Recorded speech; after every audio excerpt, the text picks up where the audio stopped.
here with my friend Joanne Perez, lawyer, Esquire extraordinaire. You've helped me and my family.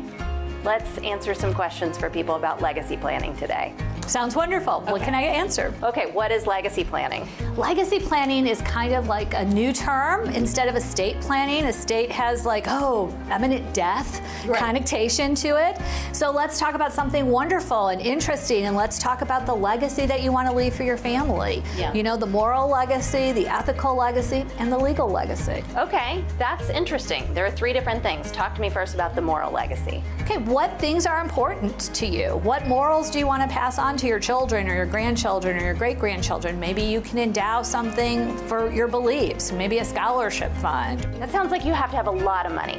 That's what everybody thinks. It's interesting to me because money can make a difference, but you can arrange things in a way that you can maximize the amount of money that you leave. Okay. You know, you can utilize different things. For instance, a life insurance policy. I had a client one time who had many charitable motivations, and she purchased a life insurance policy. So she was able to exponentially give to the charities that she was interested in helping. And just from an ethical perspective of what do you want? What do you want the world to think of you when you're no longer here?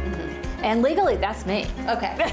That's what I do. I basically tell me what you want, and then I write it down. Okay. And well, I make it happen. It's not that easy because I know I've gone through this process with you. There are lots of different bits and pieces in terms of legacy planning. So when somebody comes to you, whether they have a bunch of money in the bank account or a little bit, what's the process like? Well, the first thing is to figure out what are your goals? What's important to you, and what are we trying to accomplish? Usually I see people right after they have their first child, and all of a sudden, what will happen to my baby if I'm no longer here? Right. So we do the first will, which is just a matter of naming the guardians for your minor child and making sure you have things correctly, titled. Then, when the kids are a little bit older, I always like to see my clients once every 5 years, because I think 5 years changes things. You know, you might have a new job, you might be moving, things change. We do another one when the kids are maybe just early adults, and then we do like a final plan. So the great thing is the sooner you start planning, the better the plan is, because we have more time. Well, and over time, I know some people think, using a lawyer is expensive and I can just go online and do this. But actually, if you sort of start over time, it really isn't that expensive because you're sort of incrementally making these investments in the future. You know what's more expensive than using a lawyer? Not using a lawyer.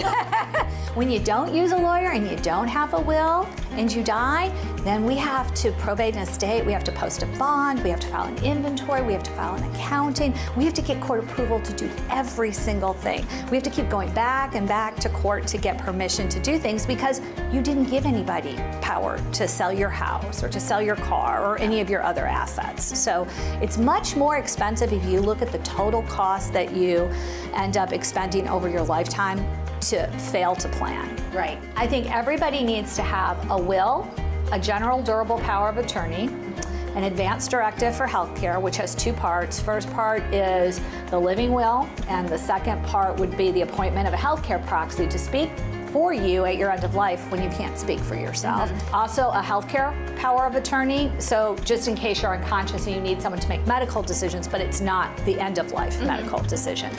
And if you wish to be cremated, a cremation affidavit. I like to say the last best gift you can give your children is to make sure that your affairs are in order and your legacy plan is in place. Right. So Joanne, this has been, I think, really helpful to understand the basics of legacy planning. And if you want to learn more about legacy planning and what Joanne could do to help your family or how to live well locally, you can visit our website at TSG Huntsville.